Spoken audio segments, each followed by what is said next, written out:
On a scale from 1 to 5, 6.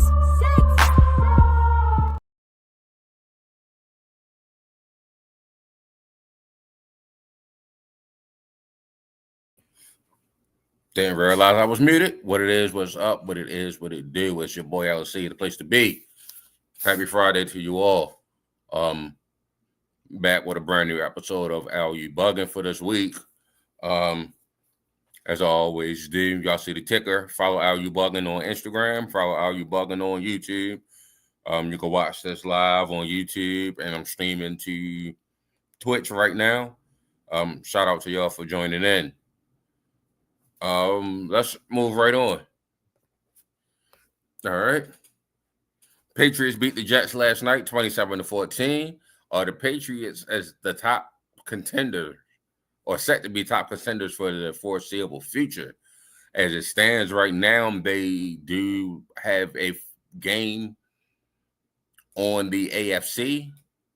The Colts are coming back from Germany, so they're on a bye with 8 wins. The Broncos take on the Chiefs this weekend. I'll talk about that game coming up. But the Patriots are the first team to 9 wins in the AFC, and the only other team in the AFC that can tie that is if the Broncos beat the Chiefs, and they'll both be at the top at 9. So the Patriots set to really be top contenders for the foreseeable future. I really like Drake May. I think, took him a while, but he had to actually get the right coach under him. I think they need more weapons over there.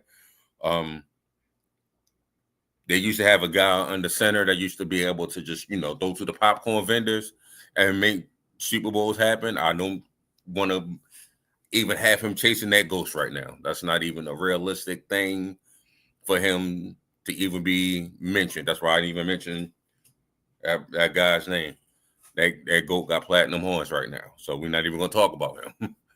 But Drake, he's coming along. He is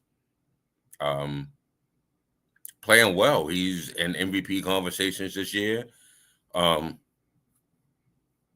y'all know I'm one of the people that do scouting and scout for NFL talent for, what teams or what players I like coming up in the NFL draft. We're going to talk about that as we move forward in the year.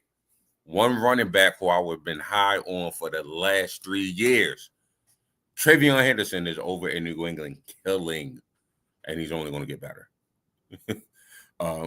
Travion Henderson, for some odd reason, they was freezing him out earlier in the year, but they gave him a shot, and now he is doing the damn thing.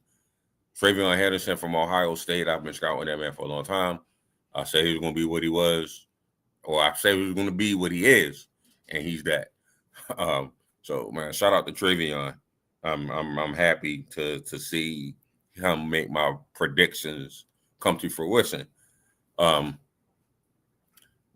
again, the AFC has a lot of great quarterbacks. One in their division, Josh Allen, who's won the division for the last 3 years. Josh Allen got a big game coming up against the Buccaneers this week. And they are 2 games literally behind, 3 wins behind the Patriots as it stands right now. Patriots at 9, they're at 6.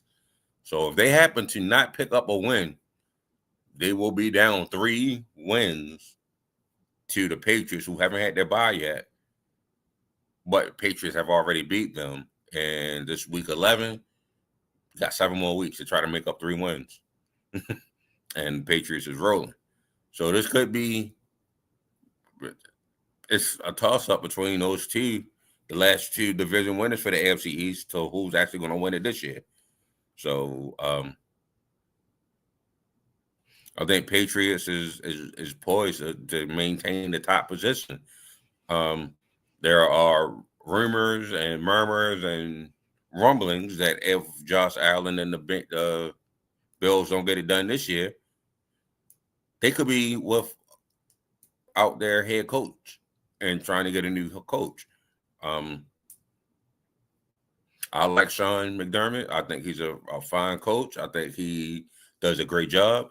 But I understand, just like with the coach of the Ravens, it's okay to have a great team, but that great team got to produce when January come around and play, the most important game in February.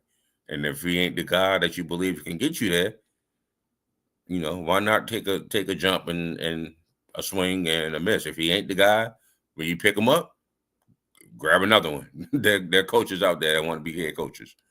So, but I think the Patriots, to keep on topic, the Patriots has their guy. Mike Vrabel has come into that building. He set a culture. It was a bumpy first 4 weeks with turnovers and losses and trying to get Drake May up to snuff as not a rookie, but a second-year guy. And, it was a big jump between quarterbacks from that first year to that second year, especially because he didn't start a lot of games last year. He didn't start last season. Jacoby Brissett was the quarterback there. So this year he's coming in. He's still kind of sort of in the middle of his rookie year, if you will. Just like a lot of the guys, Mike Penix, J.J. McCarthy didn't play at all last year. Only ones that really got enough run was Caleb Williams and J.D. over in D.C. So I think the Patriots are one of those teams that, like I said, they got 9 wins. And they look to be one of them top contenders. And if that division is tough with, Buffalo being one of the top teams, Patriots being one of the top teams, Miami we're going to talk about in a minute. If they can figure out what they want to do, that division can get tough. And you can get 3 contenders from that one division. That's going to be crazy. But speaking of contenders, college football playoff rankings are out. If you're not following the Substack, go to ubuggin.substack.com. Follow me on there. And I've released the top 25 of the college football playoffs. A few of those top 25 teams are playing this weekend. So you have number 4, Alabama, and Kalen DeBoer going up against number 11, Oklahoma. I think that's going to be a hell of a game. Number 5, Georgia, going up against Arch Manning and number 10, Texas. So Texas kind of started off kind of weak, and then they're kind of coming back up. And then you got number 9, Notre Dame versus number 22, Pittsburgh. The running back from Notre Dame, my slippery right now, Julian Love, I believe it is, the homie to that. Bro about to get busy in this game.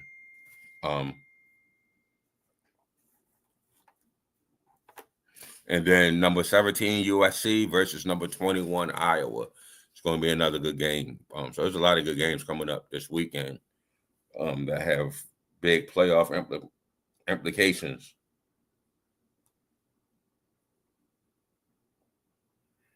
So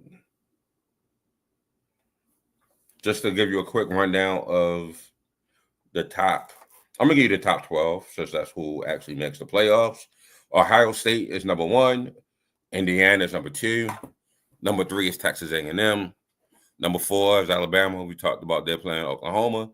Georgia is number 5. We talked about them playing Texas. Number 6 is Texas Tech. Number 7, Ole Miss. 8 is Oregon. Their game is about to come on in an hour against Minnesota. Notre Dame, like I said, plays Pittsburgh. Texas is playing Georgia. They're 10. Oklahoma is playing Alabama. They're 11. And bring them young or don't bring them at all. BYU is number 12. So, again, it's going to be some good football coming up this weekend. Bounce back to the NFL. Miami fired their GM. I believe that was last week. And shortly after that, Miami blew out Buffalo last week. And the question is, should Miami be considering keeping, Tua Tagovailoa and Mike McDaniel? McDaniel. And I don't see how keeping this regime is going to do anything for the new GM that they're going to hire. If I was a potential GM, I wouldn't want to take on this problem.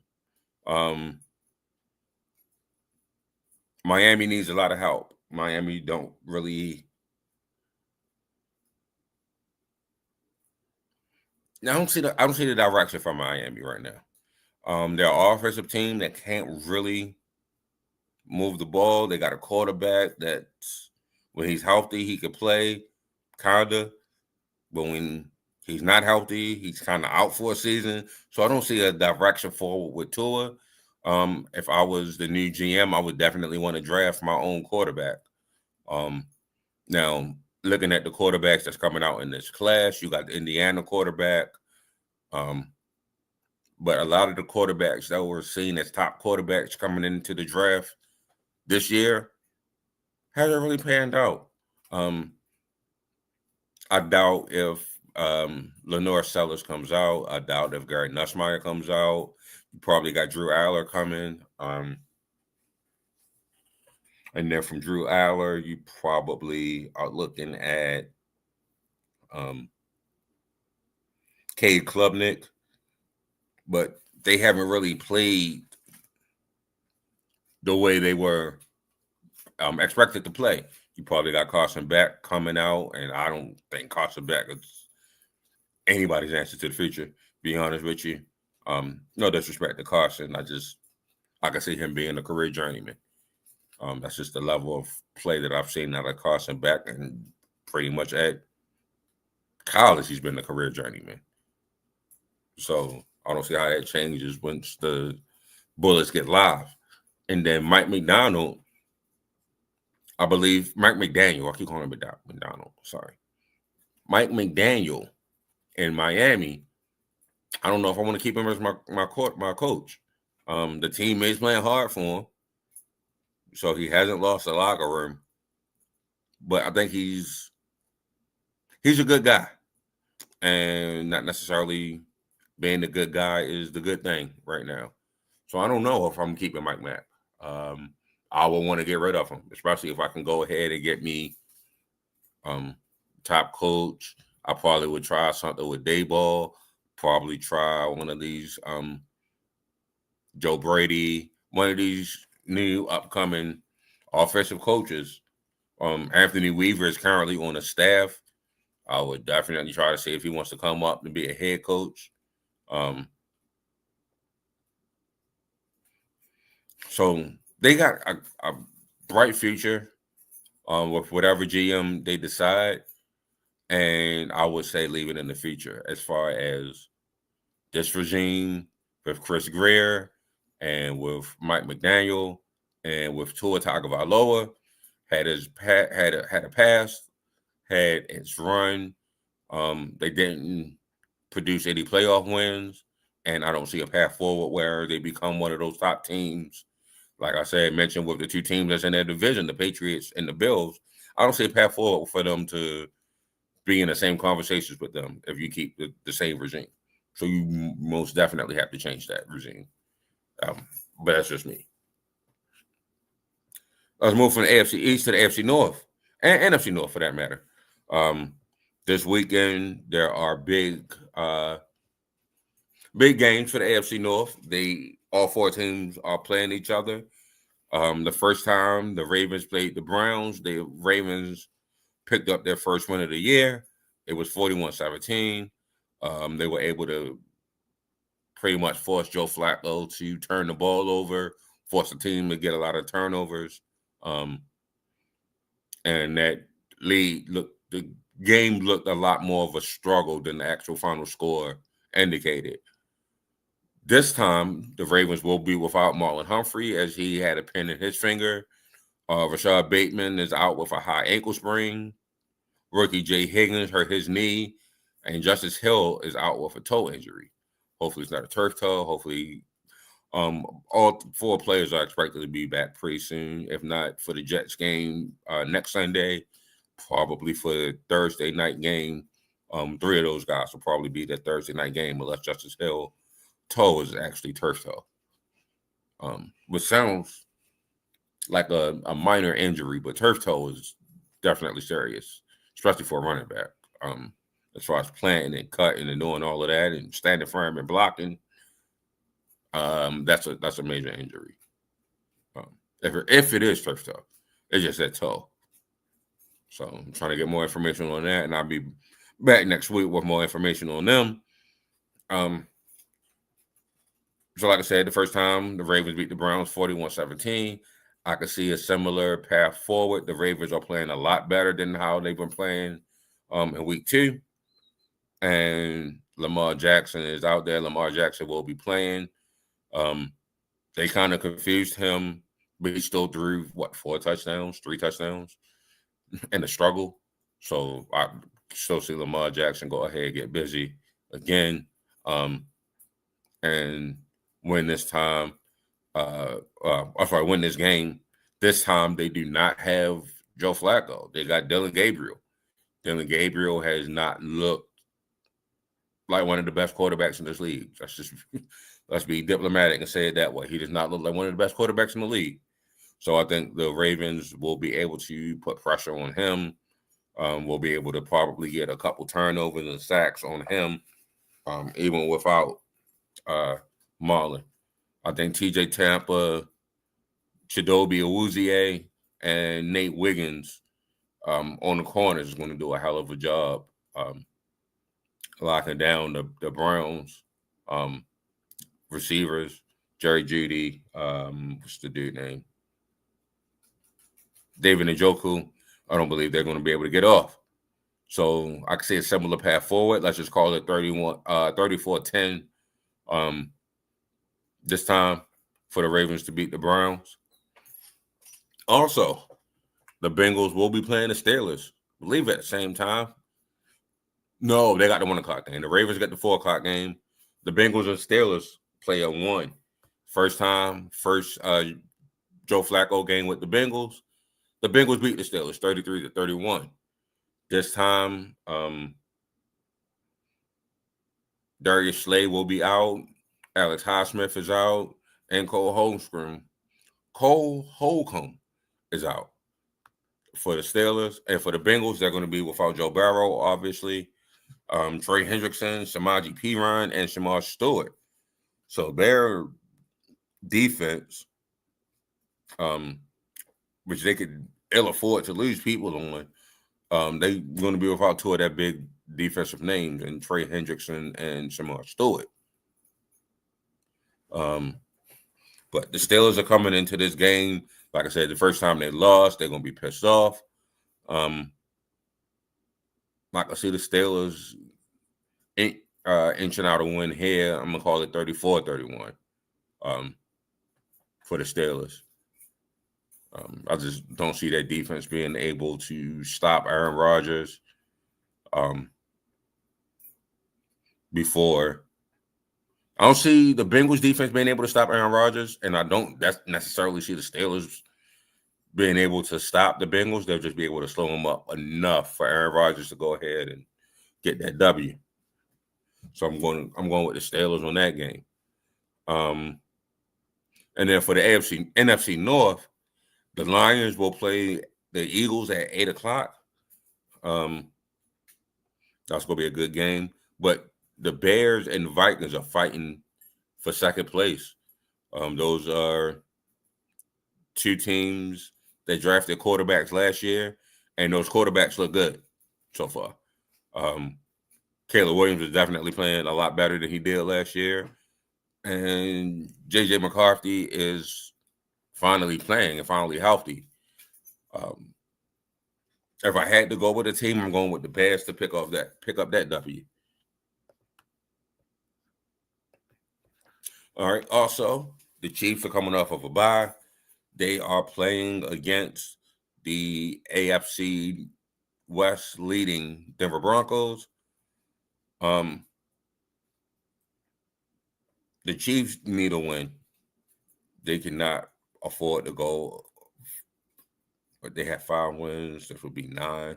So they can't afford to go 4 games behind the division leader, and they were and with a loss to them and a loss to the Chargers already.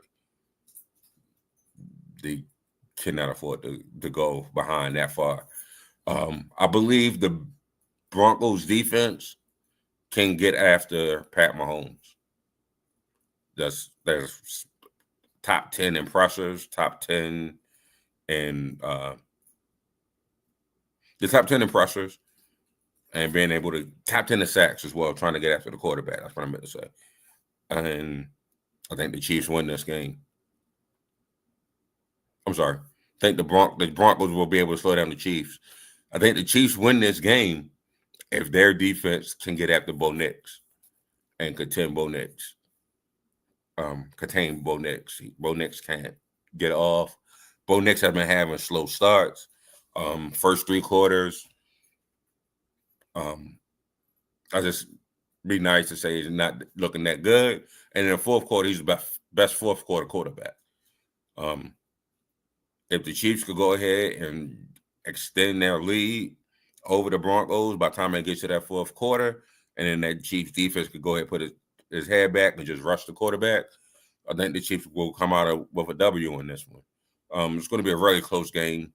High defense. I'm calling it 24-21 Chiefs on that one.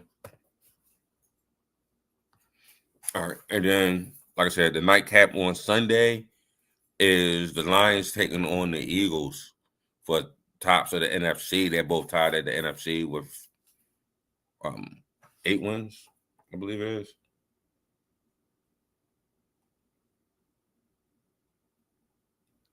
Sorry about that. Should have had that up. But Sam Laporta, if he's not able to go, that's going to go a long way in determining the outcome of this game. We all know A.J. Brown is loud. It's been loud in the news pretty much all year, but this week he's definitely got loud, taking shots at the offense, saying if you got me on fantasy, go ahead, drop me. He's not necessarily wrong.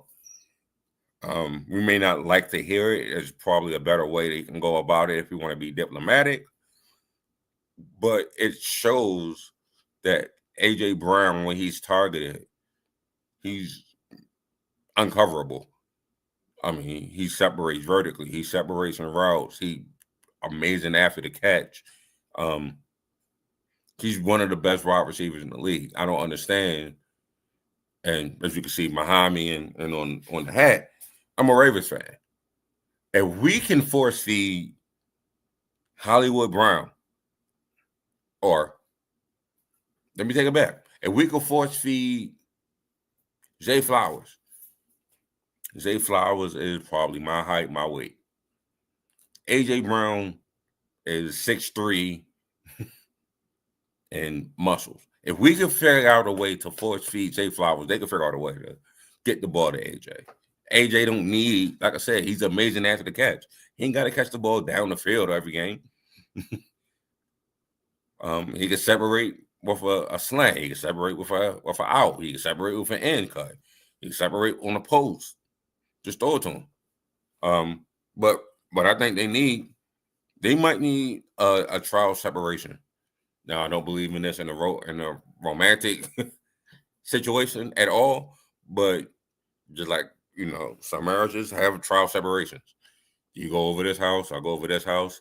I think the Eagles will see that A.J. Brown is doing a lot as far as pulling coverage because you can't let him roam free. And I think A.J. Brown will see that, yeah, if you're not out there on the field, we have other ways to get it done.